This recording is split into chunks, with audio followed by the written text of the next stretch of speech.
ಕಡಲೆ ಇರಲಿ, ಹಲಸಂದೆ ಬೀಜ, ಕಪ್ಪು ಕಡಲೆ ಅಥವಾ ಬಿಳಿ ಕಡಲೆ, ಎಲ್ಲವೂ ಸ್ವಾದಿಷ್ಟವಾಗುತ್ತೆ.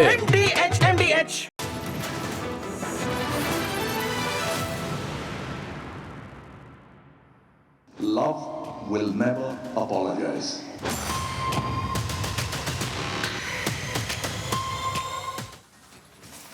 ನಮಸ್ಕಾರ. ಎಕ್ಸ್ರೇ ವಿಶೇಷ ಕಾರ್ಯಕ್ರಮಕ್ಕೆ ಸ್ವಾಗತ. ನಾನು ಸ್ಮಿತಾ ರಂಗನಾಥ್. ಇವತ್ತಿನ ಎಕ್ಸ್ರೇ ಕಾರ್ಯಕ್ರಮದಲ್ಲಿ ರಾಜ್ಯ ಹಾಗೆ ದೇಶದ 10 ಹಲವು ಸುದ್ದಿಗಳನ್ನು ನಿಮ್ಮ ಮುಂದೆ ಇನ್ ಡೀಟೇಲ್ ಆಗಿ ಇಡಬೇಕು ಅಂತ ಅನ್ಕೊಂಡಿದ್ವಿ. ಆದರೆ ಸರಿಸುಮಾರು 6:10, 6:20 ಸುಮಾರಿಗೆ ಕಮಲ್ ಹಾಸನ್ ಅವರ ಮತ್ತೊಂದು ಹೇಳಿಕೆ ಹೊರಬಿತ್ತು.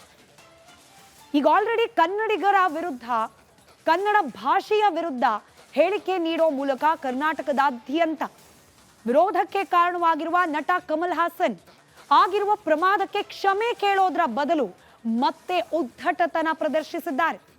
ಕನ್ನಡಿಗರು ಇದೀಗ ಕಮಲ್ ಹಾಸನ್ ವಿರುದ್ಧ ರೊಚ್ಚಿಗೆದ್ದು ಪ್ರತಿಭಟನೆ ಮಾಡ್ತಿದ್ದಾರೆ. ಇನ್ಫ್ಯಾಕ್ಟ್ ಕನ್ನಡ ಪರ ಸಂಘಟನೆಗಳು ಎಷ್ಟರ ಮಟ್ಟಿಗೆ ರೊಚ್ಚಿಗೆದ್ದಿವೆ ಅಂದ್ರೆ ಕಮಲ್ ಹಾಸನ್ ಅವರ ಭಾವಚಿತ್ರಕ್ಕೆ ಚಪ್ಪಲಿ ಸೇವೆ ಮಾಡಿವೆ.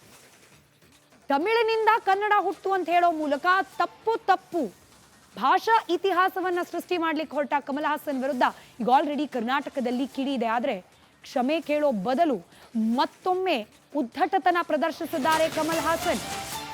ಕ್ಷಮೆ ಕೇಳೋದಿಲ್ಲ ಅಂತ ಹೇಳಿದ್ದಾರೆ. ತಮಿಳು ನಟನಿಂದ ಹೇಳಿಕೆಗೆ ಮತ್ತೆ ಸಮರ್ಥನೆ, ಮತ್ತೆ ಮುಂದಾಟ. ಕಮಲ್ ಹಾಸನ್ ಅವರ ವಿರುದ್ಧ ಮತ್ತೆ ಆಕ್ರೋಶ ಭುಗಿಲೇಳೋದ್ರಲ್ಲಿ ಯಾವುದೇ ಅನುಮಾನ ಇಲ್ಲ. ಇನ್ಫ್ಯಾಕ್ಟ್ ಚಲನಚಿತ್ರದ ಪ್ರಮೋಷನ್ ಸಲುವಾಗಿ ಬಂದಿದ್ದಾರೆ ಕರ್ನಾಟಕಕ್ಕೆ. ಇಲ್ಲಿನ ಜನರ ದುಡ್ಡು ಬೇಕು, ಇಲ್ಲಿನ ಜನರ ಬೆಂಬಲ ಬೇಕು. ಆದರೆ ಕಮಲ್ ಹಾಸನ್ ಅವರಿಗೆ ಕನ್ನಡದ ವಿಚಾರದಲ್ಲಿರುವ ಕಾಳಜಿ ಎಂಥದ್ದು ಅನ್ನೋದಕ್ಕೆ ಅವರ ವರ್ತನೆ ಪದೇ ಪದೇ ಸಾಕ್ಷಿ ಆಗ್ತಾ ಇದೆ. ಇದರ ಜೊತೆಗೆ ತಿರುವನಂತಪುರಂನಲ್ಲಿ ಕಮಲ್ ಉದ್ಧಟತನದ ಹೇಳಿಕೆಯನ್ನ ನೀಡಿದ್ದಾರೆ. ಕನ್ನಡಿಗರ ಕ್ಷಮೆ ಕೇಳೋಕೆ ಕಮಲ್ ಹಾಸನ್ ನಿರಾಕರಿಸಿದ್ದಾರೆ. ಕನ್ನಡ ಭಾಷೆ ಬಗ್ಗೆ ನನ್ನ ಹೇಳಿಕೆಗೆ ಕ್ಷಮೆ ಯಾಚಿಸೋದಿಲ್ಲ, ಭಾಷಾ ಸಂಘರ್ಷದ ಬಗ್ಗೆ ನಾನು ಮಾತನಾಡೋದಿಲ್ಲ, ನಾನು ಹೇಳಿದ್ದು ನನ್ನ ಪ್ರಕಾರ ಸರಿ ಇದೆ, ಬೇರೆಯವ್ರ ಬಗ್ಗೆ ನನಗೆ ಗೊತ್ತಿಲ್ಲ, ನಾನು ಕ್ಷಮೆ ಯಾಚಿಸೋದಿಲ್ಲ, ನನ್ನ ಹೇಳಿಕೆಗೆ ನಾನು ಈಗಲೂ ಕೂಡ ಬದ್ಧ.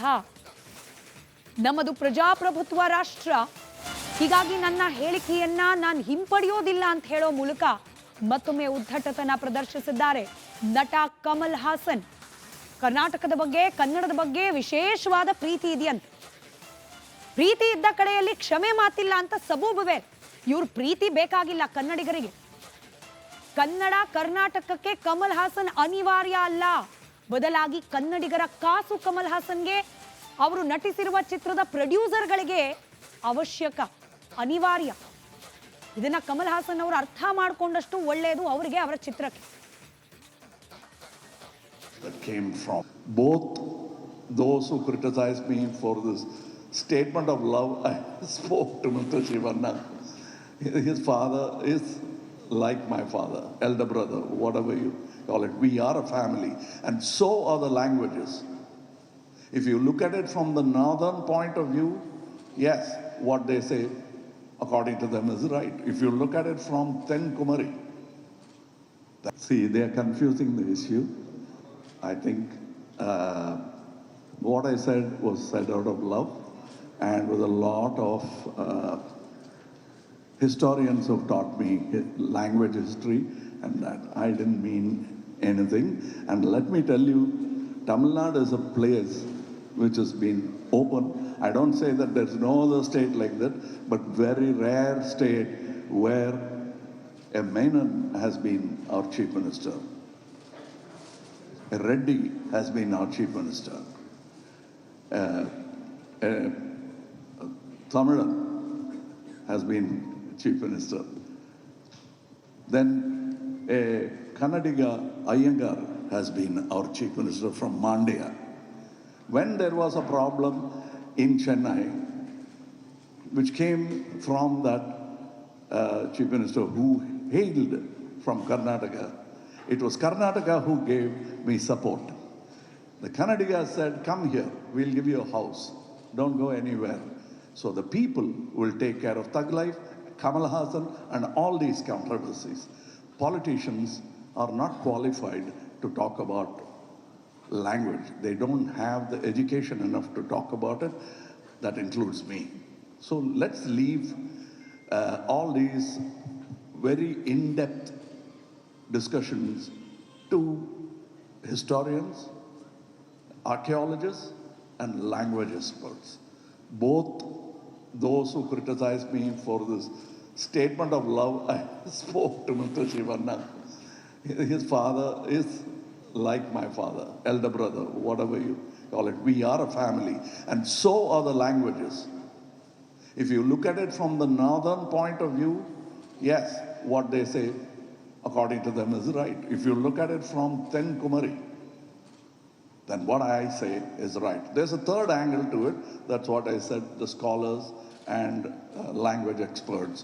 They will say they both are right, but they must decide where they want to belong, with their family or... Kannada ಭಾಷಾ ವಿವಾದದ ಬಗ್ಗೆ ಕಮಲ್ ಹಾಸನ್ ಸುದೀರ್ಘವಾದ ವಿವರಣೆಯನ್ನ ಕೊಟ್ಟಿದ್ದಾರೆ.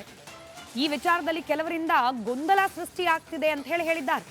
ಇದು ಪ್ರೀತಿಯಿಂದ ನೀಡಿದ ಹೇಳಿಕೆ ಅಂತ ಹೇಳಿ ಜಾರ್ಕೊಳ್ಳೋ ಪ್ರಯತ್ನ ಮಾಡ್ತಿದ್ದಾರೆ ಕಮಲ್ ಹಾಸನ್. ನಾನು ಭಾಷಾ ಪ್ರೀತಿಯಿಂದ ಈ ಮಾತನ್ನ ಹೇಳಿದ್ದೇನೆ. ಭಾಷೆ ಬಗ್ಗೆ ಸಾಕಷ್ಟು ಇತಿಹಾಸಕಾರರು ನನಗೆ ಹೇಳಿದ್ದಾರೆ. ನಾನು ಸೇರಿ ಭಾಷೆ ಬಗ್ಗೆ ಮಾತನಾಡೋಕೆ ರಾಜಕಾರಣಿಗಳು ಕೂಡ ಅನರ್ಹರು. ಹಾಗಾಗಿ ಇನ್ನು ಮುಂದೆ ನಾನು ಈ ವಿಚಾರದಲ್ಲಿ ಏನೂ ಹೇಳೋದಿಲ್ಲ ಅಂತ ಹೇಳೋ ಮೂಲಕ ಜಾರ್ಕೊಳ್ಳೋ ಪ್ರಯತ್ನ ಮಾಡ್ತಿದ್ದಾರೆ. ಇವಾಗ ಹೇಳ್ತಿದ್ದಾರೆ ಭಾಷಾ ತಜ್ಞರು, ವಿದ್ವಾಂಸರು, ಅವ್ರನ್ನ ಕೇಳೋಣ ನಾವು ಅಂತ ಹೇಳಿ. ಕರ್ನಾಟಕಕ್ಕೆ ಬಂದು ಕನ್ನಡದ ನೆಲದಲ್ಲಿ ನಿಂತು ಕನ್ನಡದ ಬಗ್ಗೆ ಮಾತನಾಡುವಾಗ ಇಷ್ಟು ಬುದ್ಧಿವಂತಿಕೆ ಎಲ್ಲಿ ಹೋಗಿತ್ತು ಕಮಲ್ ಹಾಸನ್ ಅವರಿಗೆ? ಠಗ್ ಲೈಫ್ ಅದು ಪರದೆ ಮೇಲಿರಬೇಕು. ನಿಜ ಜೀವನದಲ್ಲಿ ಮಾಡೋಕೆ ಹೋದ್ರೆ ತಕ್ಕ ಉತ್ತರವನ್ನ ಕನ್ನಡಿಗರು ಕಲಿಸ್ತಾರೆ ಅನ್ನೋದಕ್ಕೆ ಬಹುಶಃ ಈ ಚಿತ್ರಕ್ಕಾಗೋ ಗತಿ ಮುಂದೆ ಕನ್ನಡಿಗರು ಸ್ವಾಭಿಮಾನಿಗಳಾಗಬೇಕು. ಈ ಥಗ್ ಲೈಫ್ ಚಿತ್ರಕ್ಕೆ ಯಾವುದೇ ರೀತಿ ಸಹಕಾರ ನೀಡಬಾರದು ಅಂತ ಹೇಳಿ ಕನ್ನಡ ಪರ ಸಂಘಟನೆಯ ಹೋರಾಟಗಾರರು ಇವತ್ತು ಆಗ್ರಹಿಸ್ತಾ ಇದ್ದಾರೆ. ಆದರೆ ದುರಂತ ನೋಡಿ, ನಮ್ಮ ಸ್ಯಾಂಡಲ್ವುಡ್ ಚಂದನವನ ಗಾಢ ಮೌನ ಜಾರಿದೆ ಈ ವಿಚಾರದಲ್ಲಿ. ಇವಾಗ ಮಾತನಾಡಲಿಕ್ಕೆ ಇನ್ಫ್ಯಾಕ್ಟ್ ನಿನ್ನೆ ಕೂಡ ನಮ್ಮ ಜೊತೆಯಲ್ಲಿ ದೂರವಾಣಿ ಸಂಪರ್ಕದಲ್ಲಿದ್ರು, ಇವತ್ತು ದೂರವಾಣಿ ಸಂಪರ್ಕದಲ್ಲಿದ್ದಾರೆ ಇತಿಹಾಸಕಾರರು ಹಾಗೆ ಭಾಷಾ ತಜ್ಞರು ತಲಕಾಡು ಚಿಕ್ಕರಂಗೇಗೌಡರು. ಸರ್ ನಮಸ್ಕಾರ. ನಮಸ್ಕಾರ, ಹೇಳಿ ಮೇಡಮ್. ಇವತ್ತು ಜ್ಞಾನೋದಯ ಆಗ್ಬಿಟ್ಟಿದೆ. ಭಾಷಾ ತಜ್ಞರಿಗೆ, ಇತಿಹಾಸಕಾರರಿಗೆ ಬಿಟ್ಟು ಬಿಡೋಣ, ಇನ್ಮೇಲೆ ಮಾತನಾಡೋದು ಬೇಡ ಅಂತ. ಇದೇ ಕನ್ನಡದ ನೆಲದಲ್ಲಿ ನಿಂತ್ಕೊಂಡು ಮಾತನಾಡುವಾಗ ಎಲ್ಲಿ ಹೋಗಿತ್ತು ಪ್ರಜ್ಞಾವಂತಿಕೆ ಅಂತ? ಅಲ್ಲ, ಇದು ನಿಜವಾಗಿ ಅವರ ಮೊದಲನೇ ಅಪರಾಧಕ್ಕಿಂತ ಇದು ಎರಡನೇ ಅಪರಾಧ ಅತ್ಯಂತ ಇದು ಘೋರವಾದಂತ ಅಪರಾಧ. ಯಾಕೆಂದ್ರೆ ಮಾಡಿರೋ ತಪ್ಪನ್ನ ಒಪ್ಕೊಂಡು ಏನೋ ತಪ್ಪಾಗಿದೆ ಕ್ಷಮಿಸಿ ಅಂದ್ರೆ ಕನ್ನಡಿಗರು ಕ್ಷಮಿಸ್ತಿದ್ರು. ಅದ್ ಬಿಟ್ಟು ಇವರು ಉದ್ದಟತನದ ಹೇಳಿಕೆ ಕೊಟ್ಟಿದ್ದಾರೆ. ಅವರು ಖಂಡಿತವಾಗಿಯೂ ಅವರ ಹೇಳಿಕೆಗೆ ಭದ್ರಾಗಿರೋದಾದ್ರೆ ದಾಖಲೆ ಕೊಡ್ಬೇಕಾಗುತ್ತೆ. ಇಲ್ಲ ಅಂದ್ರೆ ಬೇಷರತ್ ಕನ್ನಡಿಗರ ಕ್ಷಮೆ ಕೋರ್ಬೇಕಾಗುತ್ತೆ. ಇದು ನಮ್ಮ ಒತ್ತಾಯ. ಮತ್ತೆ ನಾವು ಕಮಲ್ ಹಾಸನ್ ಇಂದ ಈ ರೀತಿಯ ಉದ್ದಟತನದ ಹೇಳಿಕೆನ ಬಯಸಿರ್ಲಿಲ್ಲ. ಆಮೇಲೆ ಅವ್ರೇನೋ ಪ್ರೀತಿಯಿಂದ ಹೇಳಿದೀನಿ ಅಂತಾರೆ. ಇವ್ರ ಪ್ರೀತಿ ನಮಗ್ ಬೇಕಾಗಿಲ್ಲ. ಇದೊಂಥರ ಕರಡಿ ಪ್ರೀತಿ ಅಥವಾ ಕಂಬಳಿ ಹುಳದ ಪ್ರೀತಿ. ಕಂಬಳಿ ಹುಳನ ಯಾರು ಪ್ರೀತಿಯಿಂದ ಅಪ್ಕೊಳ್ಳಲ್ಲ. ಅಪ್ಕೊಂಡ್ರೆ ಏನಾಗುತ್ತೆ, ಅಥವಾ ಕರಡಿಯನ್ನ ಅಪ್ಕೊಂಡ್ರೆ ಏನಾಗುತ್ತೆ, ಅದನ್ನು ಕೂಡ ಅವ್ರು ಅರ್ಥ ಮಾಡ್ಕೋಬೇಕು. ಆಮೇಲೆ ಅವ್ರ ಉದ್ದೇಶ ಏನು? ಪ್ರಶಾಂತವಾದಂತ ಕೊಳದಲ್ಲಿ ಕಲ್ಲನ್ನ ಹಾಕಿ ಅಲ್ಲಿ ಕ್ಷೋಭೆ ಎಬ್ಬಿಸೋದಾ? ಇದು ಒಬ್ಬ ನಟ ಮಾಡುವಂತ ಕೆಲ್ಸನ? ಬಹಳ ಸೂಕ್ಷ್ಮವಾಗಿ ಗಮನಿಸಿದ್ರೆ ಅವ್ರ ಮಾತಲ್ಲಿ ತಮಿಳುನಾಡಿನಲ್ಲಿ ಕರ್ನಾಟಕದಿಂದ ಬಂದವರು, ಎಲ್ಲಾ ಜಾತಿಯವರು, ಎಲ್ಲಾ ಭಾಗದಿಂದ ಬಂದವರಿಗೆ ಮುಖ್ಯಮಂತ್ರಿ ಆಗ್ಲಿಕ್ಕೆ ಅವಕಾಶ ಮಾಡಿಕೊಟ್ಟಿದ್ದೀವಿ ಅಂತ ಹೇಳೋ ಮೂಲಕ ತಮಿಳುನಾಡಿಗರು, ವಿಶಾಲ ಹೃದಯದವರು, ಕನ್ನಡದವ್ರು ಇಂಥ ವಿಚಾರನ ಇಟ್ಕೊಂಡು ಜಗಳ ತೆಗಿತಾರೆ ಅನ್ನೋ ಅರ್ಥದಲ್ಲಿ ಮಾತನಾಡ್ಬಿಟ್ರ ಅಂತ. ಈಗ ಇಲ್ಲಿಂದ ಯಾರ್ಯಾರು ತಮಿಳ್ನಾಡಿಗೆ ಹೋಗಿ ತಮಿಳ್ನಾಡನ್ನ ಆಳ್ವಿಕೆ ಮಾಡಿದಾರಲ್ಲ ಅವರೆಲ್ಲ ತಮಿಳನ್ನ ಪ್ರೀತಿಸಿದ್ದಾರೆ. ಇವ್ರ ತರ ಉದ್ದಟತನದಿಂದ ಕನ್ನಡನೇ ಮೂಲ ಅಂತ ಎಲ್ಲೂ ಹೇಳಿಲ್ಲ. ಈಗ ತಮಿಳ್ನಾಡನ್ನ ಆಳ್ದವರಲ್ಲಿ ಗಂಗರಿದ್ದಾರೆ, ಅವ್ರ ಬಿಟ್ರೆ ಚಾಲುಕ್ಯರಿದ್ದಾರೆ, ರಾಷ್ಟ್ರಕೂಟರಿದ್ದಾರೆ, ಹೊಯ್ಸಳರಿದ್ದಾರೆ, ವಿಜಯನಗರದ ಅರಸರಿದ್ದಾರೆ, ಮೈಸೂರು ಅರಸರಿದ್ದಾರೆ. ಇಷ್ಟೋ ಜನ ರಾಜರು ತಮಿಳ್ನಾಡನ್ನ ಆಳ್ಬೇಕಾದ್ರೆ ಅಲ್ಲೆಲ್ಲೂ ಕೂಡ ಕನ್ನಡವೇ ಶ್ರೇಷ್ಠ, ಕನ್ನಡಿಗರೇ ಶ್ರೇಷ್ಠ ಅಂತ ಹೇಳಿಲ್ಲ, ತಮಿಳು ಶ್ರೇಷ್ಠ ಅಂತ ಹೇಳ್ಕೊಂಡು ಹೋಗಿದ್ದಾರೆ. ಅದೇ ಬುದ್ಧಿನ ತಮಿಳ್ನವರು ಇಲ್ಲಿ ವ್ಯಕ್ತಪಡಿಸ್ಬೇಕಾಗುತ್ತೆ. ಮತ್ತೆ ಅವರು ನಾವು ಇವನ್ನೆಲ್ಲ ಸಹಿಸ್ಕೊಂಡಿದೀವಿ ಅಂದ್ರೆ ಏನರ್ಥ? ಸಹಿಸ್ಕೋಬೇಕಾಗಿತ್ತು. ಅಂತ ಪರಿಸ್ಥಿತಿಯಲ್ಲಿ ತಮಿಳ್ನವ್ರು ಇದ್ರು. ಮತ್ತೆ ತಮಿಳ್ನಾಡಿಗೆ ಹೋಗಿರುವಂತ ಇವರೆಲ್ಲರೂ ಕೂಡ ತಮಿಳ್ನಾಡನ್ನ ಅಭಿವೃದ್ಧಿ ಪಡಿಸಿದ್ದಾರೆ, ಹಾಳು ಮಾಡಿಲ್ಲ. ನಿಜ. ಇದು ಕಮಲ್ ಹಾಸನ್ಗೆ ಬಹುಶಃ ಇತಿಹಾಸ ಗೊತ್ತಿಲ್ಲ ಅನ್ಸುತ್ತೆ. ಯಾವ್ದಕ್ಕೋ ಲಿಂಕ್ ಆಗ್ತಾ ಇದ್ದಾರೆ. ಮತ್ತೆ ಅವ್ರು ಒಂದ್ ತಿಳ್ಕೊಬೇಕು, ಹೊಯ್ಸಳರು ಕರ್ನಾಟಕದಲ್ಲಿ ತಮಿಳ್ನಾಡು ಕರ್ನಾಟಕ ಆಳ್ಬೇಕಾದ್ರೆ ಕರ್ನಾಟಕದಲ್ಲಿ ತಮಿಳು ಶಾಸನಗಳನ್ನ ಹಾಕಿದ್ದಾರೆ. ದಯವಿಟ್ಟು ಕಮಲ್ ಹಾಸನ್ ಈ ಸೌಹಾರ್ದತೆಯನ್ನ ತಿಳ್ಕೊಬೇಕು, ಕನ್ನಡಿಗರ ಹೃದಯ ವೈಶಾಲ್ಯತೆಯನ್ನ ತಿಳ್ಕೊಬೇಕು. ಅಚ್ಚ ಕನ್ನಡಿಗರಾಗಿದ್ದಂತ ಹೊಯ್ಸಳರು ಕರ್ನಾಟಕದಲ್ಲಿ ತಮಿಳಿನಲ್ಲಿ ಶಾಸನಗಳನ್ನ ಯಾಕೆ ಹಾಕ್ಸಿದ್ರು? ಒಂದು ಗೌರವವನ್ನ ಕೊಡಬೇಕು. ತಮಿಳ್ನವರು ನನ್ನ ಪ್ರಜೆಗಳು, ತಮಿಳ್ನಾಡು ನನ್ನ ರಾಜ್ಯದ ವ್ಯಾಪ್ತಿಯಲ್ಲಿದೆ, ಅವ್ರನ್ನು ಗೌರವಿಸ್ಬೇಕು ಅಂತ ಹೇಳಿ ತಮಿಳ್ನಲ್ಲಿ ಕರ್ನಾಟಕದಲ್ಲಿ ಶಾಸನಗಳನ್ನ ಹಾಕಿದ್ದಾರೆ ಅಂದ್ರೆ ನಿಜವಾದ ಭಾಷಾ ಸೌಹಾರ್ದತೆ ಕನ್ನಡಿಗರಿಗಿತ್ತು. ಈ ವಿಷಯ ಯಾಕೆ ಈ ಕಮಲ್ ಹಾಸನ್ ಗೊತ್ತಿಲ್ಲ? ಇದನ್ನೆಲ್ಲ ದಯವಿಟ್ಟು ಅವ್ರು ತಿಳ್ಕೊಬೇಕು. ಮತ್ತೆ ಈಗಲೂ ಕಾಲ ಮಿಂಚಿಲ್ಲ. ಒಂದ್ರ ಮೇಲೆ ತಪ್ಪನ್ನ ಇನ್ನೊಂದ್ ಮಾಡಕ್ ಹೋಗ್ಬಾರ್ದು. ನೆನ್ನೆ ಕೂಡ ತಾವು ಹೇಳ್ತಾ ಇದ್ರಿ ಚಿಕ್ಕರಂಗೇಗೌಡ್ರೆ, ಕನ್ನಡಿಗರಲ್ಲೇನೆ ಒಂದ್ ರೀತಿ ಒಗ್ಗಟ್ಟಿಲ್ಲ ಇಂಥ ವಿಚಾರದಕ್ಕೆ ಸಂಬಂಧಪಟ್ಟ ಹೋರಾಟಕ್ಕೆ ಅಂತ ಹೇಳಿ. ಇವತ್ತು ನೋಡಿ, ಚಲನಚಿತ್ರ ರಂಗಕ್ಕೆ ಸಂಬಂಧಪಟ್ಟವರು ಬಂದಿರೋದು ಚಲನಚಿತ್ರದ ಪ್ರಮೋಷನ್ ಸಲುವಾಗಿ, ಬಂದವ್ರು ಹಿಂಗ್ ಮಾತನಾಡ್ ಹೋದ್ರು. ಸ್ಯಾಂಡಲ್ವುಡ್ ನ ಒಂದೇ ಒಂದು ಪ್ರತಿಕ್ರಿಯೆ ಇದ್ರ ಬಗ್ಗೆ ಬರ್ತಾ ಇಲ್ಲ. ಇಲ್ಲ, ಈಗ ಕನ್ನಡ ಪರ ಏನಿದ್ದಾರೆ ಅವ್ರೆಲ್ರೂ ಬೀದಿಗಿಳಿತಾರೆ. ಫಿಲಂ ಚೇಂಬರ್ ಕೂಡ ಬುದ್ಧಿ ಕತ್ಕೋಬೇಕಾಗುತ್ತೆ. ಮತ್ತೆ ಅವರು ಮೊನ್ನೆ ಒಬ್ಬ ನಟನ್ಗೆ ಏನೋ ಬಹಿಷ್ಕಾರ ಹಾಕಿದ್ರಲ್ಲ, ಆ ರೀತಿ ಕಮಲ್ ಹಾಸನ್ಗೂ ಬಹಿಷ್ಕಾರ ಹಾಕ್ಬೇಕಾಗುತ್ತೆ ಅಂತ ಪರಿಸ್ಥಿತಿ ಬರುತ್ತೆ. ಯಾವ್ದೋ ಕಾರಣಕ್ಕೆ ಅವರೆಲ್ಲ ಮೌನವಾಗಿದ್ದಾರೆ ಅನ್ಸುತ್ತೆ. ಆ ಮೌನ ಬಹುಶಃ ಕನ್ನಡಿಗರು ಸಹಿಸಲ್ಲ, ಬೀದಿಗಿಳಿತಾರೆ. ಎಲ್ಲ ಜನನು ಬೀದಿಗಿಳಿದಾಗ ಫಿಲಂ ಚೇಂಬರ್ ಏನ್ ಮಾಡಕ್ಕಾಗುತ್ತೆ? ಕನ್ನಡಿಗರು ಹೇಳ್ದಾಗ ಕೇಳ್ಬೇಕಾಗುತ್ತೆ. ಮತ್ತೆ ಇಲ್ಲಿ ಕನ್ನಡಿಗರು ಕೇಳ್ತಾ ಇರೋದು ನ್ಯಾಯ. ಯಾರನ್ನೋ ಹೋಗ್ಬಿಟ್ಟು ವಿನಾಕಾರಣ ಟೀಕೆ ಮಾಡಿ ಬಹಿಷ್ಕಾರ ಹಾಕಿ ಅಂತ ಏನ್ ಹೇಳ್ತಾ ಇಲ್ಲ. ಕನ್ನಡ ಸಂಸ್ಕೃತಿ, ಕನ್ನಡ ಭಾಷೆಗೆ ಯಾರು ಅವಮಾನ ಮಾಡಿದಾರೆ ಅವ್ರನ್ನ ಕರ್ನಾಟಕದಿಂದ ದೂರ ಇಡಿ ಅಂತ ಕೇಳ್ತಾ ಇದ್ದಾರೆ.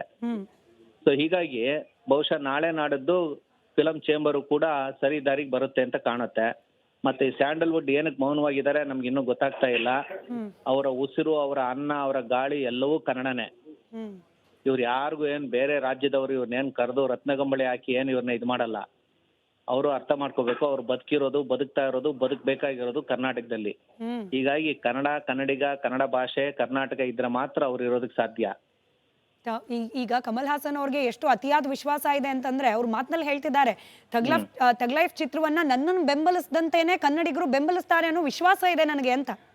ಅದು ಮುಂದಿನ ದಿನಗಳಲ್ಲಿ ಅವ್ರಿಗೆ ಗೊತ್ತಾಗುತ್ತೆ.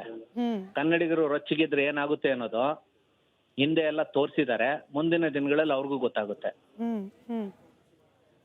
ಇವಾಗ ತಕ್ಷಣಕ್ಕೆ ಕ್ಷಮೆ ಕೇಳೋದಿಲ್ಲ, ಪ್ರೀತಿ ಇದ್ ಕಡೆ ಕ್ಷಮೆ ಎಲ್ಲ ಬೇಕಾಗಿಲ್ಲ ಅಂತ ಹೇಳೋ ಕಮಲ್ ಹಾಸನ್ ಅವ್ರಿಗೆ ಕನ್ನಡಿಗರಾಗಿ ನೀವು ನೆನ್ನೆ ಕೂಡ ಹೇಳ್ತಾ ಇದ್ರಿ, ಇದನ್ನ ವಿರೋಧಿಸಬೇಕಾಗಿರೋದು ಮೊದಲನೇದಾಗಿ ಭಾಷಾಭಿವೃದ್ಧಿ ಪ್ರಾಧಿಕಾರ ಹಾಗೆ Sahitya Parishat, ಇವರಂತೂ ಮಾತನಾಡ್ತಿಲ್ಲ.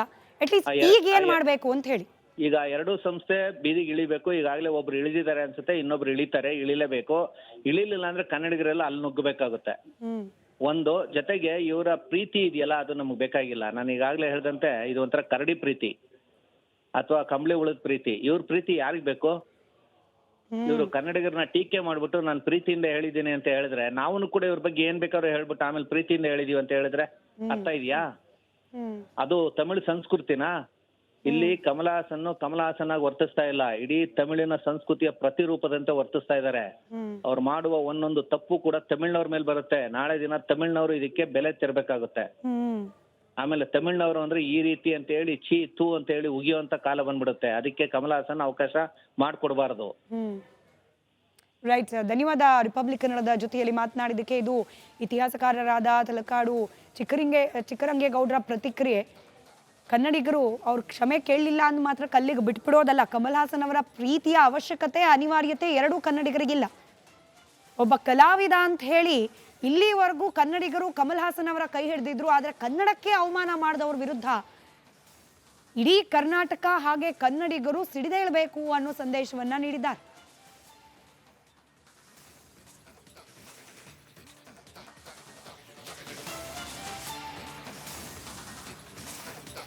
See, they are confusing the issue. I think what I said was said out of love, and with a lot of historians who taught me language history, and that I didn't mean anything. And let me tell you, Tamil Nadu is a place which has been open. I don't say that there's no other state like that, but very rare state where a Menon has been our chief minister. A Reddy has been our chief minister. Tamilan has been chief minister. Then a Kannadiga Iyengar has been our chief minister from Mandya. When there was a problem in Chennai, which came from that chief minister who hailed from Karnataka, it was Karnataka who gave me support. The Kannadigas said, come here, we'll give you a house. Don't go anywhere. So the people will take care of Thug Life, Kamal Hassan, and all these controversies. Politicians are not qualified to talk about language. They don't have the education enough to talk about it. That includes me. So let's leave all these very in-depth discussions to historians, archaeologists, and language experts. Both those who criticize me for this statement of love, I spoke to Mr. Shivanna. His father is like my father, elder brother, whatever you call it. We are a family, and so are the languages. If you look at it from the northern point of view, yes, what they say, according to them, is right. If you look at it from Tenkumari, then what I say is right. There's a third angle to it. That's what I said, the scholars and language experts. They will say they both are right, but they must decide where they want to belong, with their family or the languages that came from the north. That's up to you. It's a democratic country. This is not an answer. This is an explanation. Love will never apologize. Thank you. ಮತ್ತಷ್ಟು ಡೀಟೇಲ್ಸ್ನೊಂದಿಗೆ ನನ್ನ colleague ಧ್ರುವ ನೇರ ಸಂಪರ್ಕದಲ್ಲಿದ್ದಾರೆ. Democratic nation ಅಂತಾರೆ, federal system ಕೂಡ ಇಲ್ಲಿದೆ. ಅಂದ್ರೆ ಪ್ರತಿಯೊಂದು ರಾಜ್ಯಕ್ಕೂ ಕೂಡ ತನ್ನದೇ ಆದ ಹಕ್ಕಿರುವ ದೇಶ ಇದು ಅನ್ನೋದನ್ನ ಮರ್ತು ಬಿಟ್ರ ಕಮಲ್ ಹಾಸನ್ ಅಂತ. ಪ್ರೀತಿ ಕ್ಷಮೆ ಕೇಳೋಲ್ಲಂತೆ. ಯಾವ ಸೀಮೆ ಪ್ರೀತಿ ಇದು ಅಂತ ಧ್ರುವ? ಕನ್ನಡಿಗರು ಈ ಪ್ರೀತಿಗೆ ತಲೆಬಾಗಬೇಕಾ? ಕನ್ನಡಕ್ಕೆ ಮಾಡಿದ ಅಪಮಾನವನ್ನ ಹೋಗ್ಲಿ ಪಾಪ ಕಮಲ್ ಹಾಸನ್ ಅಲ್ವಾ ಅಂತ ಹೇಳಿ ಬಿಟ್ಬಿಡ್ಬೇಕಾ ಅಂತ ಕನ್ನಡಿಗರ ಪಲ್ಸ್ ಏನ್ ಹೇಳ್ತಿದೆ ಇವತ್ತು? ಕನ್ನಡಿಗರ ಆಕ್ರೋಶ ಯಾವ ಮಟ್ಟಕ್ಕಿದೆ ಇವತ್ತು ವಿವರಿಸ್ತಾ ಹೋಗೋದಾದ್ರೆ?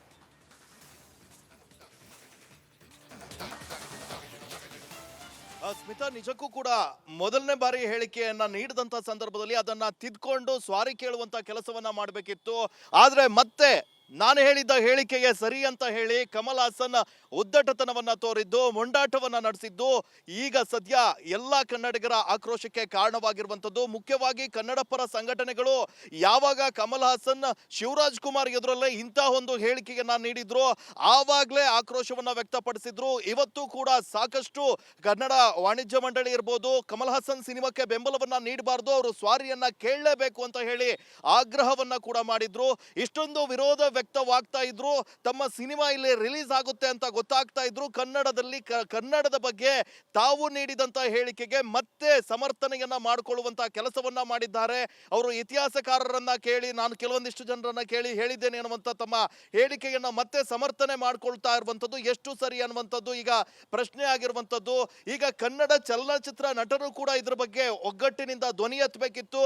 ಅವ್ರು ಯಾರು ಕೂಡ ಸದ್ಯ ಕೆಲವೊಂದಿಷ್ಟು ಜನ, ಬೆರಳೆಣಿಕೆಯಷ್ಟೇ ಜನ ಈ ಹೇಳಿಕೆಗೆ ವಿರೋಧವನ್ನ ವ್ಯಕ್ತಪಡಿಸ್ತಾ ಇದ್ದಾರೆ ಬಿಟ್ರೆ ಬೇರೆ ಯಾವ ನಟರು ಇರ್ಬೋದು ಯಾರು ಕೂಡ ಇದರ ಆಕ್ರೋಶವನ್ನ ವ್ಯಕ್ತಪಡಿಸುವಂತ ಕೆಲಸ ಮಾಡ್ತಾ ಇಲ್ಲ. ಕಮಲ್ ಹಾಸನ್ ಅವರ ಚಿತ್ರ ಕೂಡ ಈಗ ರಿಲೀಸ್ ಆಗ್ಲಿಕ್ಕೆ ಸಿದ್ಧವಾಗಿದೆ. ಧ್ರುವ ಸಂಪರ್ಕದಲ್ಲಿ ಪ್ರವೀಣ್ ಶೆಟ್ರು ದೂರವಾಣಿ ಸಂಪರ್ಕದಲ್ಲಿದ್ದಾರೆ. ಪ್ರವೀಣ್ ಶೆಟ್ರೆ, ಒಂದು ಕ್ಷಮೆ ಯಾಚಿಸ್ಬಿಟ್ಟಿದ್ರೆ ಬಹುಶಃ ಕನ್ನಡಿಗರ ಆಕ್ರೋಶ ತಕ್ಕ ಮಟ್ಟಿಗೆ ಕಮ್ಮಿ ಆಗ್ತಿತ್ತೇನೋ. ಆದ್ರೆ ಮತ್ತೆ ಉದ್ದಟತನ, ಪ್ರೀತಿ ಅಂತೆ. ಪ್ರೀತಿ ಕ್ಷಮೆ ಯಾಚಿಸುವ ಅನಿವಾರ್ಯತೆ ಸೃಷ್ಟಿ ಮಾಡಲ್ಲ ಅನ್ನೋ ದೊಡ್ಡ ಸ್ಟೇಟ್ಮೆಂಟ್ ಬೇರೆ ಕಮಲ್ ಹಾಸನ್ ಅವ್ರದ್ದು. ಸೊಕ್ಕಿನ ಮಂಚ, ಸೊಕ್ಕು ಯಾರಿಗೂ ಒಳ್ಳೇದಲ್ಲ. ಆದ್ರಿಂದ ಇದು ಸೊಕ್ಕಿನ ನಡವಳಿಕೆ ಆಗತ್ತೆ. ಇದ್ರ ವಿರುದ್ಧ ಇವತ್ತು ಮುಖ್ಯಮಂತ್ರಿಗಳು ಹಾಗೂ ಕನ್ನಡ ಮತ್ತು ಸಾಂಸ್ಕೃತಿಕ ಇಲಾಖೆಯ ಮಂತ್ರಿಗಳು, ವಾಣಿಜ್ಯ ಮಂಡಳಿ ಎಲ್ಲರೂ ಸಹ ಇವತ್ತು ಹೇಳಿಕೆಗಳನ್ನ ಕೊಟ್ಟಿದ್ದಾರೆ. ಅವರ ಬಾಲಿಶ ಹೇಳಿಕೆಗೆ ತೀವ್ರವಾದಂತಹ ವಿರೋಧವನ್ನ ಕನ್ನಡಿಗರು, ಕನ್ನಡ ಪರ ಸಂಘಟನೆಗಳು ವ್ಯಕ್ತಪಡಿಸಿದ್ದಾವೆ. ಆದ್ರಿಂದ ಈ ಕೂಡಲೇ ಕ್ಷಮೆ ಕೇಳೋದು ಬೇಕಾಗಿಲ್ಲ, ಅವ್ರ ಸಿನಿಮಾನು ನಮ್ಗೆ ಬೇಕಾಗಿಲ್ಲ ಅನ್ನುವಂತ ಎಚ್ಚರಿಕೆ ನಾವು. ಬಟ್ ಅವ್ರಿಗೆ ವಿಶ್ವಾಸ ಇದೆಯಲ್ಲ, ಕನ್ನಡಿಗರು ಕೈ ಬಿಡೋಲ್ಲ ಚಿತ್ರವನ್ನ ಅಂತ ಬೇರೆ ಮಾತನಾಡಿದ್ದಾರೆ. ಕನ್ನಡಿಗರು ಅವ್ರದ್ದು ಅನೇಕ ಕಷ್ಟ ಟೈಮಲ್ಲಿ ಕೈ ಹಿಡಿದಿದ್ದಾರೆ. ತಮಿಳು ಚಿತ್ರರಂಗದಿಂದ ಸ್ವರ್ಗದವಾಗ ಕನ್ನಡ ಚಿತ್ರರಂಗ ಅವರ ಕೈಯನ್ನ ಹಿಡಿದಿದೆ. ಆದ್ರೆ ಇವತ್ತು ಅವರ ದುರಂಕಾರ ಮತ್ತು ಅಹಂಕಾರಕ್ಕೆ ತಕ್ಕ ಶಾಸ್ತಿಯನ್ನ ಕನ್ನಡಿಗರು ಮಾಡ್ತಾರೆ. ಯಾವುದೇ ಕಾರಣಕ್ಕೂ ಇವತ್ತು ಕನ್ನಡ ಮತ್ತೆ ಸಂಸ್ಕೃತಿ ಇಲಾಖೆಯ ಸಚಿವರಾದಂತ ಸಚಿವರು ಸಹ ಹೇಳಿಕೆಯನ್ನು ಕೊಟ್ಟಿದ್ದಾರೆ. ಇಂತಹ ಸಂದರ್ಭದಲ್ಲಿ ಸರ್ಕಾರ ಅಂತ ದುಷ್ಟಶಕ್ತಿಗಳ ವಿರುದ್ಧ, ಕನ್ನಡಿಗರ ವಿರುದ್ಧ, ಕನ್ನಡ ಭಾಷೆ ವಿರುದ್ಧ, ಕನ್ನಡ ಭಾವನೆಗಳಿಗೆ ಧಕ್ಕೆ ಮಾಡಿದ್ರೆ ಎಂತ ದೊಡ್ಡ ವ್ಯಕ್ತಿ ಆದ್ರೂ ಅವ್ರನ್ನ ಎದುರಿಸುವಂತ ಶಕ್ತಿ ಕನ್ನಡಿಗರಿಗೆ ಇದೆ ಅನ್ನುವಂತ ಎಚ್ಚರಿಕೆಯನ್ನು ಕೊಡ್ತಾ ಇದ್ದೀನಿ. ರೈಟ್, ಧನ್ಯವಾದ ರಿಪಬ್ಲಿಕ್ ಕನ್ನಡದ ಜೊತೆಯಲ್ಲಿ ಮಾತನಾಡಿದ್ದಕ್ಕೆ.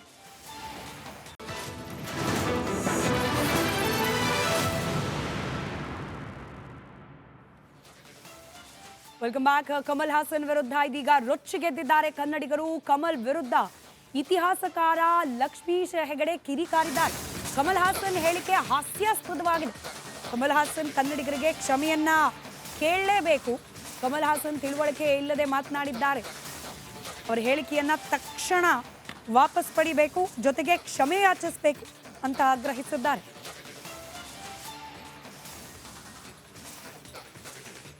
ಕಮಲ್ ಹಾಸನ್ ಅವರ ಹೇಳಿಕೆ ಈಗ ಭಾರಿ ಚರ್ಚೆಗೆ ಗ್ರಾಸವಾಗಿರುವಂಥದ್ದು. ಕನ್ನಡ ತಮಿಳಿನಿಂದ ಹುಟ್ಟಿರುವಂಥದ್ದು ಅನ್ನೋ ಒಂದು ವಿಚಾರಕ್ಕೆ ಸಂಬಂಧಪಟ್ಟಂತೆ ನಮ್ಮ ಜೊತೆಗೆ ಮಾತಾಡೋದಕ್ಕೆ ಖ್ಯಾತ ಇತಿಹಾಸಕಾರರಾಗಿರುವಂತಹ ಲಕ್ಷ್ಮೀಶ್ ಹೆಗಡೆ ಸೋಂದಾ ಅವರಿದ್ದಾರೆ. ಸರ್, ಈಗ ತಾವು ಕೂಡ ನೋಡಿದ್ರಿ ಈಗ ಕಮಲ್ ಹಾಸನ್ ಅವರ ಹೇಳಿಕೆನ. ಈ ಹೇಳಿಕೆನ ತಾವು ಹೇಗೆ ವಿಮರ್ಶೆ ಮಾಡ್ತೀರಿ ಸರ್? ಮೊದಲನೇದಾಗಿ ಈ ಅಪ್ರಬುದ್ಧವಾದಂಥ ಹಾಸ್ಯಾಸ್ಪದವಾದಂಥ ಹೇಳಿಕೆಯನ್ನು ಖಂಡಿಸ್ತಾ ಇದ್ದೇನೆ ನಾನು. ಮೊಟ್ಟ ಮೊದಲನೇ ನನ್ನ ಸ್ಟೇಟ್ಮೆಂಟ್ ಅಂದರೆ ಇದರ ಕುರಿತಾದ ಖಂಡನೆ. ಇದು ಒಂದು ತಿಳುವಳಿಕೆ ಇಲ್ಲದ ಹೇಳಿಕೆಯಾಗಿದೆ. ಒಂದು ಪ್ರಜ್ಞಾಸ್ಥಿತಿ ಕಳೆದುಕೊಂಡು ಮಾತನಾಡಿದಂಥ ಒಂದು ಹೇಳಿಕೆ ಇದು. ಕಮಲ್ ಹಾಸನ್ ಅವರು ಒಬ್ಬ ದಿಗ್ಗಜ ನಟರಾಗಿ, ನಮಗೆಲ್ರಿಗೂ ಅವರು ಯಾವುದೇ ಭಾಷೆಯ ನಟರಾದರೂ ಕೂಡ ಅವರ ಅಭಿನಯ ಸಾಮರ್ಥ್ಯದ ಮೇಲೆ ಒಂದು ಹೆಮ್ಮೆ ಇತ್ತು, ಒಂದು ಒಳ್ಳೆಯ ಭಾವನೆ ಇತ್ತು. ಅವರ ಒಬ್ಬ ಕಲಾವಿದನಾಗಿ ಅವರ ಬಗ್ಗೆ ಒಂದು ತುಂಬ ಗೌರವ ಇತ್ತು. ಆದರೆ ಈ ಹೇಳಿಕೆ ಇದೆಯಲ್ಲ, ಈ ಭಾಷೆಯ ಬಗ್ಗೆ ಅವರ ಹೇಳಿಕೆ ತುಂಬ, ಅವರು ಇಷ್ಟರ ಮಟ್ಟಿಗೆ ತಿಳುವಳಿಕೆ ಶೂನ್ಯತೆ ಅವರಲ್ಲಿ ಆವರಿಸಿದೆಯೋ ಹೇಳುವಂಥ ಒಂದು ಪ್ರಶ್ನೆ ಕೂಡ ನಮ್ಮಲ್ಲಿ ಮೂಡ್ತಾ ಇದೆ. ಯಾಕೆಂದರೆ ಖಂಡಿತವಾಗಿಯೂ ಕನ್ನಡ ಹೇಳುವಂಥದ್ದಕ್ಕೆ ಅದರದೇ ಆದ ಒಂದು ಸ್ವಂತಿಕೆ ಇದೆ. ಇದು ತಮಿಳಿನಿಂದ ಹುಟ್ಟಿದ್ದಲ್ಲ, ಇದು ಹುಟ್ಟಿದ್ದು ಬ್ರಾಹ್ಮಿಯಿಂದ. ಇದನ್ನು ಸ್ಪಷ್ಟಪಡಿಸ್ತಾ ಇದ್ದೇನೆ. ಬ್ರಾಹ್ಮಿ ಲಿಪಿಯಿಂದ ತಮಿಳು ಹುಟ್ಟಿದೆ, ಬ್ರಾಹ್ಮಿ ಲಿಪಿಯಿಂದ ಕನ್ನಡವೂ ಹುಟ್ಟಿದೆ, ಬ್ರಾಹ್ಮಿ ಲಿಪಿಯಿಂದ ತೆಲುಗು ಹುಟ್ಟಿದೆ. ದಕ್ಷಿಣ ಭಾರತದ ಈ ಎಲ್ಲ ಭಾಷೆಗಳಿಗೆ, ಲಿಪಿಗಳಿಗೆ ಮೂಲ ತಾಯಿ ಬೇರು ಬ್ರಾಹ್ಮಿ. ಬ್ರಾಹ್ಮಿಯಿಂದ ಕವಲೊಡೆದ ಭಾಷೆಗಳು, ಬ್ರಾಹ್ಮಿಯಿಂದ ಕವಲೊಡೆದ ಲಿಪಿಗಳು ತಮಿಳು, ಕನ್ನಡ ಇವೆಲ್ಲ. ಹೊರತು ತಮಿಳಿನಿಂದ ಕವಲೊಡೆದದ್ದು ಕನ್ನಡ ಅಲ್ಲ. ಇದನ್ನು ಸ್ಪಷ್ಟವಾಗಿ ಪ್ರತಿಯೊಬ್ಬರೂ ಕೂಡ ತಿಳಿದುಕೊಳ್ಳಬೇಕು. ಇದು ನನ್ನ ಮೊದಲನೇ ಹೇಳಿಕೆ. ಇದಿಷ್ಟು ಇತಿಹಾಸಕಾರರು ಜೊತೆಗೆ ಖ್ಯಾತ ಸಂಶೋಧಕರಾಗಿರುವಂತಹ ಲಕ್ಷ್ಮೀಶ್ ಹೆಗಡೆ ಅವರ ಮಾತು. ಸದ್ಯಕ್ಕೆ ಏನು ಕಮಲ್ ಹಾಸನ್ ಅವರು ಕೊಟ್ಟಿರುವಂತಹ ಹೇಳಿಕೆ ಏನಿದೆ ಅದು ನಿಜಕ್ಕೂ ಕೂಡ ಅಸಂಬದ್ಧವಾದಂತಹದ್ದು, ಜೊತೆಗೆ ಯಾವುದೇ ರೀತಿಯ ಹುಳುವಿರುವಂತಹ ಒಂದು ಸ್ಟೇಟ್ಮೆಂಟ್ ಅಲ್ಲ. ಯಾಕಂದ್ರೆ ಕನ್ನಡಕ್ಕೆ ಅದರದೇ ಆದಂತಹ ಒಂದು ಇತಿಹಾಸ ಹೊಂದಿದೆ ಅಂತ ಕೂಡ ಹೇಳ್ತಿದ್ದಾರೆ. ಕ್ಯಾಮರಾ ಪರ್ಸನ್ ದೀಪಕ್ ಜೊತೆಗೆ ಮುತ್ತಪ್ಪ, ರಿಪಬ್ಲಿಕ್ ಕನ್ನಡ, ಬೆಂಗಳೂರು. ಕಮಲ್ ಹಾಸನ್ ಹೇಳಿಕೆ ವಿರುದ್ಧ ಜಗ್ಗೇಶ್ ವಾಗ್ದಾಳಿ ನಡೆಸಿದ್ದಾರೆ. ಕಲೆಗೆ ಜಾತಿ ಇಲ್ಲ, ಎಲ್ಲಾ ಭಾಷೆ ಕಲಾವಿದರು ಶಾರದಾ ಪುತ್ರರು. ಆದರೆ ಈ ನಿಟ್ಟಿನಲ್ಲಿ ಕಮಲ್ ಹಾಸನ್ ಅವರು ಇಂಥ ಮಾತನಾಡಬಾರ್ದು. ಅವರ ನಟನೆ, ಅವರ ನಟನಾ ಚಾತುರ್ಯ ಇದೆಲ್ಲದಕ್ಕೂ ಕೂಡ ಕನ್ನಡಿಗರು ಪ್ರೋತ್ಸಾಹ ನೀಡಿದ್ದಾರೆ, ಬೆಂಬಲಿಸಿದ್ದಾರೆ. ಆದರೆ ಕನ್ನಡ ತಮಿಳಿನಿಂದ ಹುಟ್ಟಿದೆ ಅಂತ ಹೇಳಿ ಅವರು ಮಾತನಾಡಿದ್ದಾರಲ್ಲ, ಅದನ್ನ ಯಾವುದೇ ಕಾರಣಕ್ಕೂ ಕನ್ನಡಿಗರು ಒಪ್ಪೋದಿಲ್ಲ. ಕನ್ನಡಕ್ಕೆ 2500 ವರ್ಷದ ಇತಿಹಾಸ ಇದೆ. ಇದನ್ನ ತಿಳ್ಕೊಳ್ದೆ ಕಮಲ್ ಹಾಸನ್ ಅವರು ಬಾಯಿಗೆ ಬಂದ ರೀತಿಯಲ್ಲಿ ಮಾತನಾಡಬಾರ್ದು. ಹನುಮದೇವರು ಕನ್ನಡ ಕಲಿಪುಂಗವ ಅನ್ನೋದು ಸಾಕಲ್ವಾ ಇದಕ್ಕೆ ಸಾಕ್ಷಿ ಅಂತ ಹೇಳಿ ನಟ ಕಮಲ್ ಹಾಸನ್ ಅವರಿಗೆ ಸಾಕ್ಷಿ ಪುರಾವೆಗಳ ಸಮೇತ ಕಮಲ್ ಹಾಸನ್ ಅವರ ವಿರುದ್ಧ ವಾಗ್ದಾಳಿ ನಡೆಸಿದ್ದಾರೆ ನಟ ಜಗ್ಗೇಶ್.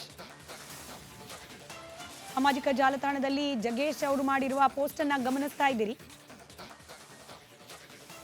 ಒಬ್ಬ ಕಲಾವಿದನಾಗಿ ಕಮಲ್ ಹಾಸನ್ ಅವರಿಗೆ ಸಂಪೂರ್ಣವಾದ ಬೆಂಬಲ, ಪ್ರೋತ್ಸಾಹವನ್ನ ಕನ್ನಡಿಗರು ನೀಡಿದ್ದಾರೆ. ಹಾಗಂದ ಮಾತ್ರಕ್ಕೆ ಅವ್ರು ಆಡಿದ ಪ್ರತಿಯೊಂದು ಮಾತಿಗೂ ಕೂಡ ತಲೆ ಅಲ್ಲಾಡಿಸ್ಕೊಂಡು ಕೂರೋ ಪರಿಸ್ಥಿತಿಯಲ್ಲಿ ಇದು ಕನ್ನಡಿಗರಿಲ್ಲ. ಕನ್ನಡದ ಬಗ್ಗೆ ಗೊತ್ತಿಲ್ಲ ಅಂತಂದ್ರೆ ಮಾತನಾಡದೆ ಇರೋದು ಒಳ್ಳೆಯದು. 2500ಕ್ಕೂ ಅಧಿಕ ವರ್ಷಗಳ ಇತಿಹಾಸ ಇರುವ ಕನ್ನಡದ ಬಗ್ಗೆ ಕಮಲ್ ಹಾಸನ್ ಅವರು ಆಡಿರುವ ಮಾತನ್ನ ಯಾವುದೇ ಕಾರಣಕ್ಕೂ ನಾವು ಒಪ್ಪೋದಿಲ್ಲ ಅಂತ ನಟ ಜಗ್ಗೇಶ್ ವಾಗ್ದಾಳಿ ನಡೆಸಿದ್ದಾರೆ.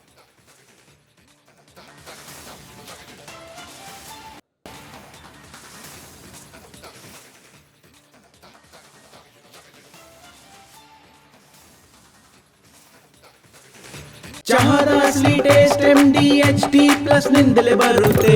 ಗಂಟು ಕಟ್ಟಿಕೋ. ಲವಂಗ, ಹಸಿರು ಏಲಕ್ಕಿಯಿಂದ ತುಂಬಿದ MDHD+ ಮಸಾಲೆ. MDH